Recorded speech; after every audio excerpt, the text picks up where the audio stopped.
San Mateo, capítulo 3. Por aquel tiempo se presentó Juan el Bautista en el desierto de Judea.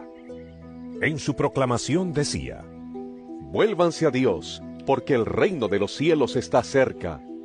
Juan era aquel de quien Dios había dicho por medio del profeta Isaías: Una voz grita en el desierto: preparen el camino del Señor, ábranle un camino recto. La ropa de Juan estaba hecha de pelo de camello, y se la sujetaba al cuerpo con un cinturón de cuero. Su comida era langostas y miel del monte.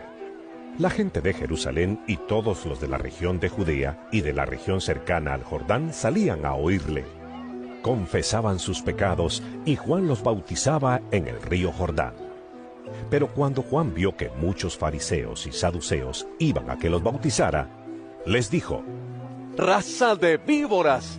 ¿Quién les ha dicho a ustedes que van a librarse del terrible castigo que se acerca? Pórtense de tal modo que se vea claramente que se han vuelto al Señor, y no presuman diciéndose a sí mismos: nosotros somos descendientes de Abraham. Porque les aseguro que incluso a estas piedras Dios puede convertirlas en descendientes de Abraham. El hacha ya está lista para cortar los árboles de raíz. Todo árbol que no da buen fruto se corta y se echa al fuego. Yo, en verdad, los bautizo con agua para invitarlos a que se vuelvan a Dios. Pero el que viene después de mí los bautizará con el Espíritu Santo y con fuego.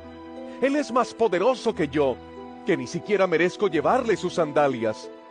Trae su pala en la mano y limpiará el trigo y lo separará de la paja. Guardará su trigo en el granero, pero quemará la paja en un fuego que nunca se apagará. En el capítulo 3 nos narra al inicio sobre Juan el Bautista. A través de esta lectura podemos comprender la biografía de Juan el Bautista y podemos entender en sí el objetivo por el cual Dios lo utiliza para que él sea el cumplimiento de la profecía de Isaías que él había dicho años anteriores respecto a que cuando Cristo viniera habría alguien que se adelantaría o iría delante de él y que su trabajo sería preparar el camino del Señor. Digamos, su trabajo sería hacer que Israel de aquel entonces volviera a Dios, regresara, se arrepintiera de lo malo que estuvieran practicando, y lo hacía en el área de afuera de Jerusalén, en el área desierta. Lo llamativo de acá es que la gente que quería escuchar, la gente que de cierta manera necesitaba poder entender el mensaje que el profeta Juan el Bautista daba, salían a escuchar ese mensaje. También podemos entender sobre en sí que la autoridad que Dios le da y el trasfondo del mensaje ejercido por Dios y la autoridad con la cual él desempeñaba su trabajo. Lo llamativo de acá es que tiene dos tipos de oyentes en cuanto al mensaje. Lógicamente estaban las personas que eran tocadas por Dios y que de cierta manera eran redargüidas y procedían al arrepentimiento y al bautizo, que era algo que Juan empezó a requerirles para que simbólicamente ellos dejaran como que una fórmula de entender que podían hacer públicamente su arrepentimiento, públicamente su aceptación a Dios, que es lo que realmente también significa ese bautismo. Pero habían personas que solo salían a oír, entre ellos eran los fariseos, los escribas y los saduceos. Estos eran conocedores de la palabra. Estos eran personas que de cierta manera malutilizaban el conocimiento que tenían. Al darse cuenta, Juan, que estas personas lógicamente solo iban por oír, no en sí por el arrepentimiento, no porque eran redargüidos, sino que llevaban una intención satánica.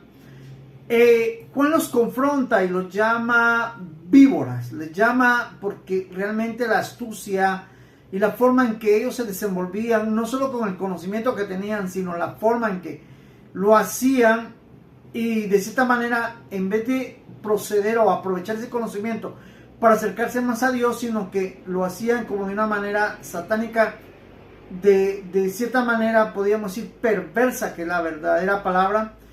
Y Juan los confronta, los llama víboras. Pero algo que también tenemos que entender en el mensaje es que Juan les hace ver el trabajo que venía detrás de él, porque les hace ver que realmente es el tiempo en que el trigo está maduro, pero que lo que quede del trigo, que es la paja, el resultado de la paja va a ser quemada, va a ser destruida. Nos podemos dar cuenta que el mensaje de salvación que empezó a surgir desde aquel entonces hasta nuestro tiempo, siempre trae ese trasfondo, siempre trae eso.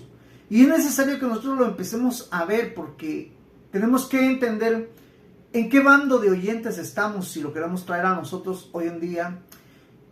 ¿Qué está provocando en nosotros arrepentimiento? ¿Qué es lo que realmente Dios espera de nosotros, o qué nosotros estamos dando hacia Dios? Porque si no es arrepentimiento, entonces es perversidad, igual que los escribas y los saduceos. Y lo hablo porque tenemos que tomar en cuenta que cada parte de la Biblia nos sirve como un espejo, donde nos necesitamos reflejar en ella para darnos cuenta también cómo nosotros estamos recibiendo el mensaje. Y realmente es de meditar y analizar de qué lado estamos, cómo queremos nosotros percibir este mensaje que en ese entonces surgió, hoy en día se está dando, y espero que nosotros lo estemos utilizando para nuestro bien y para que Dios ponga arrepentimiento y realmente nos mantengamos en ello, en el ejercicio, para que podamos alcanzar un día lo que tanto anhelamos, que es la salvación. Jesús fue de Galilea al río Jordán, donde estaba Juan, para que éste lo bautizara. Al principio, Juan quería impedírselo y le dijo: Yo debería ser bautizado por ti, ¿y tú vienes a mí?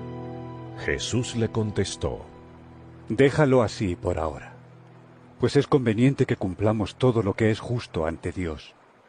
Entonces Juan consintió. En cuanto Jesús fue bautizado y salió del agua, el cielo se le abrió, y vio que el Espíritu de Dios bajaba sobre él como una paloma. Se oyó entonces una voz del cielo que decía: Este es mi Hijo amado, a quien he elegido. En el bautizo de Jesús tenemos que entender de que Juan primero lo reconoce como el Hijo de Dios. Eso es importante. Segundo, al ver que es el Hijo de Dios, le da su, podríamos decir, su estatus, como quien dice, le da reverencia, reconocimiento, y lógicamente toma la actitud que debería tomar como un siervo de Dios, digamos, está al servicio de Él. Pero de cierta manera Jesús también lo ubica y le dice que es necesario que Él sea bautizado. Pero Jesús lo hace no porque, podríamos decir, quiere aparentar, no. Sino Jesús lo hace porque entiende su estatus. Es cierto, es el Hijo de Dios, pero está en calidad humana, digamos. Podríamos decir, no está como debería ser. Podríamos decir como que se bajó de su gloria, se bajó de donde Él estaba, y ahora está en calidad humana, como que dice, estamos a la misma medida, Juan. Soy hombre como tú eres hombre, es cierto, internamente soy Dios, pero soy hombre.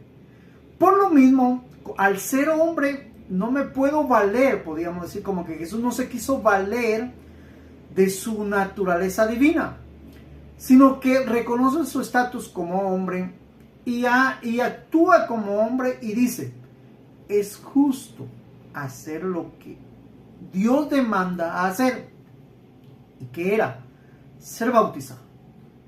Entonces, lógicamente, Juan, aún ahí, digamos, acepta bautizarlo, pero reconoce que el necesitado no es Jesús a él, sino que Juan a él.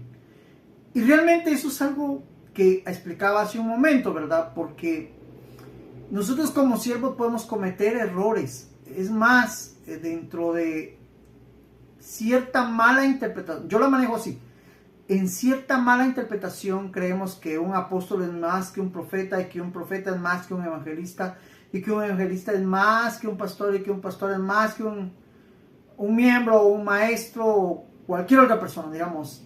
Crean, yo he entendido y bueno, me atrevo a decirlo, que es personal, mi interpretación tal vez la voy a dejar personal, porque la mayoría hablan de ciertos niveles espirituales, pero tenemos que entender que una cosa es ser aprendiz, si queremos verlo así. Otra cosa es ya tener cierto conocimiento de Dios, y otra cosa es ya tener, podríamos decir, un conocimiento avanzado. En esa parte yo estoy dispuesto a aceptar que midamos, o que sí hay niveles, pero creo que de cierta manera si hay un nivel, digamos, avanzado, y todos estamos ahí, pues ahí ya no debería haber calificación más que otro. Pero como nosotros los seres humanos estamos acostumbrados a que siempre queremos ser más que los otros, es por ello que ahí es donde yo digo mala interpretación, porque entonces ya caemos a un punto donde nos sentimos superiores a todos, y créanme, ese nivel es satánico.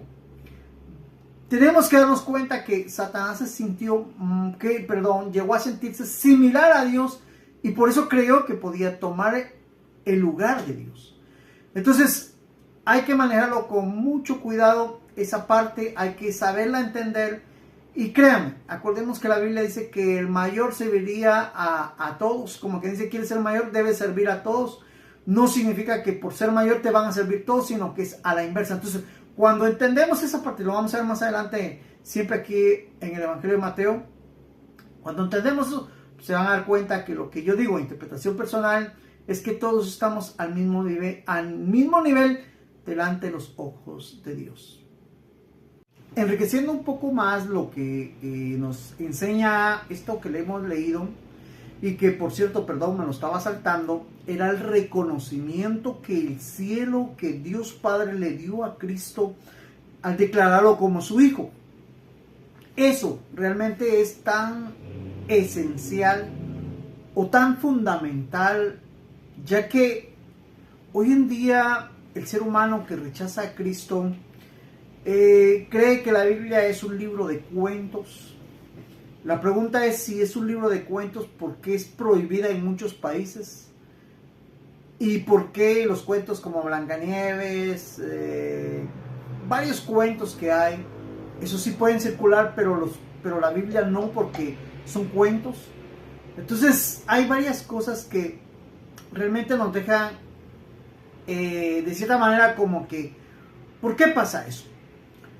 Es más, la mayoría hoy en día niegan que Dios existe, la mayoría hoy en día dicen que Cristo fue un hombre, y hay muchas cosas, pero realmente entender esta parte es algo tan especial, porque necesitábamos, más bien la Biblia habla de testigos, y Juan fue el profeta, el testigo que oyó esa voz, y yo creo que algunos que están alrededor también, pero ahí no lo aclara, Mateo no lo toma en cuenta.